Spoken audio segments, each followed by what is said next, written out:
Hi, everyone. It's me, Krylios, Team Racing Productions MC and producer.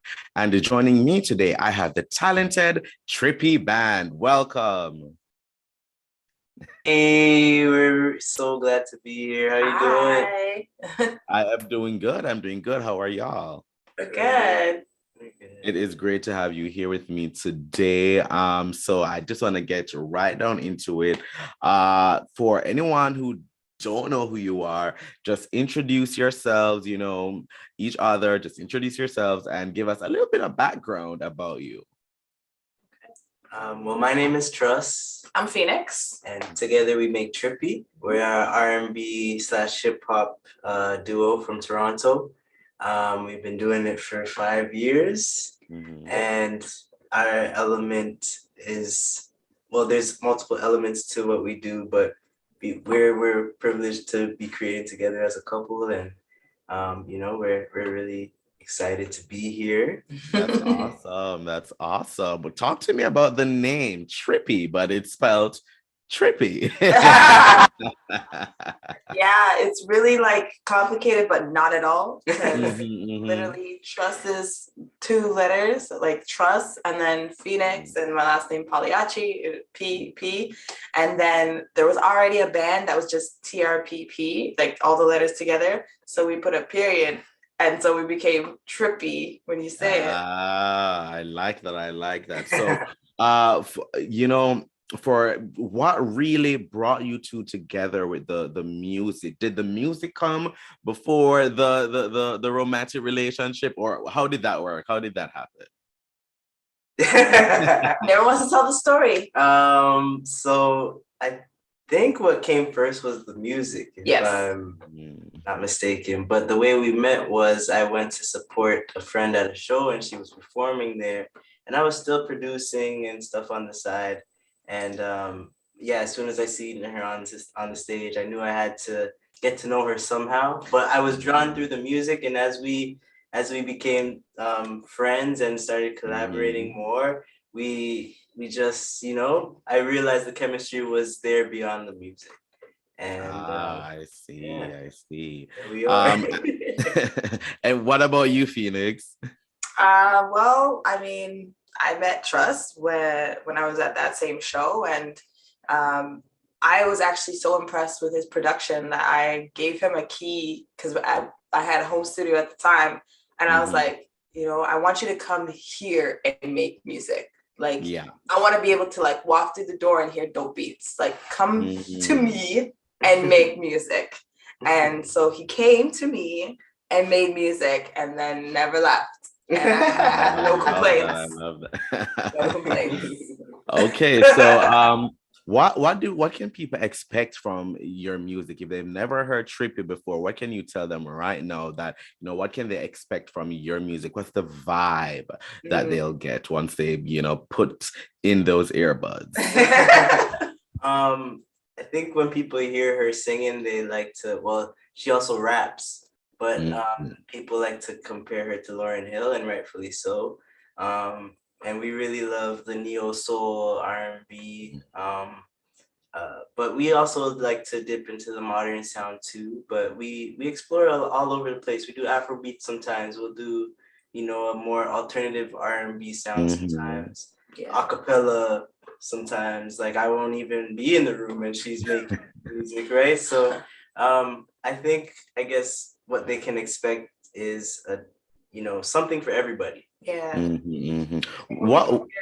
Sorry, when people hear Trippy, they think like, oh, I'm going on a trip, like psychedelic, but Yeah. it's a different kind of trip. Like you'll go, like we'll take you, but it's not the kind of trip people think it is. So it's like a pleasant surprise when they're like, oh, they don't do psychedelic punk rock. Probably the only genre that we don't really. Yeah. So what has performing been like, especially you've been doing it for 5 years now. I'm sure there was a change when 2020 came around, when it comes to performing. So what's that been like, and stage and all of that? What has that been like since the pandemic has begun? We've become video editors. We learned how to deal with video and stuff, and I'm taking care of the tech side, making sure it sounds good. So we've kind of like established how to make our own live production in front of a camera, basically, during this pandemic. But it's nothing compares, of course, to performing in front of a crowd and exchanging energy like that, right? But Yes. you do what you can, and I'm just grateful for the opportunities that we did have during this pandemic to do something creative, you know. So yeah, we definitely had to switch gears and like think more outside of just performing and walking away. Like we weren't able to just leave the show there and have people be like, oh, that was great. Like we now have to turn around, like Truss said, become video editors. Thankfully, Truss is an amazing like producer, musician, but he's also an audio engineer. So, you know, all his hats were being worn, you know, and it was kind of like bittersweet because 2020, we released an album. 2019 we released an album, and then February like 2021 we're like, oh, that's cute, you wanted to tour the album, well, guess what? And we had to just pivot from live shows. So I think we've done an all right job, but shout outs to all the, you know, independent artists who don't have a full team working with them to make everything happen on the ground. Really doing it on our own. It's true. Yeah, that's really important. Well, tell me, what kind of themes, you know, inspire your music? You know, when you get down ready to create something new, you know, what kind of themes do you really explore that really brings out that music, that powerful music that you want to produce? It varies, but I think for me personally, day to day mixed with just like current events. Like I think actually we have a single that we're getting ready to release that we wrote at the time when George Floyd, the height of George Floyd, and there was stuff happening here in Canada too, even as locally as like I'm from a small town. Well, I won't say a small town, but so there's Toronto and then there's Brampton. There's a whole bunch of other different cities surrounding. They call it the Greater Toronto Area. But there was some injustices, a lot of injustices that were happening around that same time when George Floyd passed. When George Floyd was murdered. And you know, that was happening over here too. So it was a really heightened scenario that we still touch on things like that too. Obviously, like with our relationship and just like, you know, it's inevitable, right? Like, of course. I can't make songs for the ladies anymore because, you know, I'm all booed up. So gotta make, you know, relationship songs about two people. So that's and what's that like, you know, working together in that way, you know, being in the relationship, creating music, you know, doing that music together, and really experiencing that together, you know, both things, because you're singing with the person that you're also singing about in some cases, you know. What's that like for you? You go. Yeah, okay, I'll start. It is interesting. I think that's why I trust burst out laughing, because it's something we talk about too. Like, you know, if day of show we get into like a little tiff, or like, you know, we're having a disagreement and then we're on stage and we're like, we love each other. It's very like inorganic to how we're feeling in the moment. There's been times when we've had like really great shows and then got home and maybe, you know, like we have to deal with the loss of a loved one, or like the stress of bills and like real life stuff.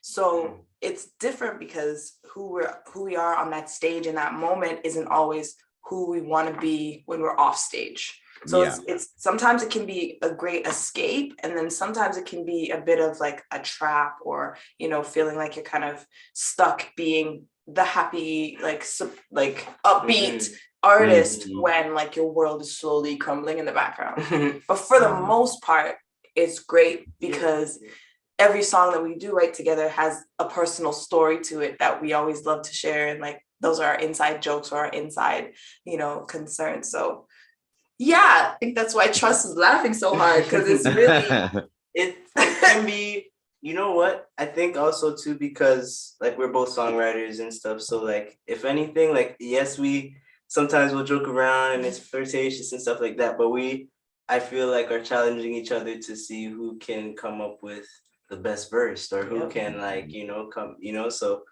either way, the motive is to make a good song, and we go into it with that. And even like you said, like the stuff on stage, like, but ultimately we, with open communication and stuff like that, we know that no matter what happens on stage and behind that, that it's all authentic at the end of the day. It will still be. Love that. So you mentioned a new single coming up soon. Talk about that single a little bit. What's the name of it, and what was the process like in making it? Yes, so top of February for Black History. Well, we're trying to say Black Future Month instead of Black History Month. Okay, looking forward. Right? It's about time. Right? Yeah. But we're getting ready to drop a song called Strong. And we are talking about a few different things. Her verse talking about, like, you know, legalization of marijuana and the decriminalization and all the wrongfully incarcerated people, while everything is being, you know, like right now in Toronto, there's dispensaries on every block, more than it's there legal is here. You know? Yep.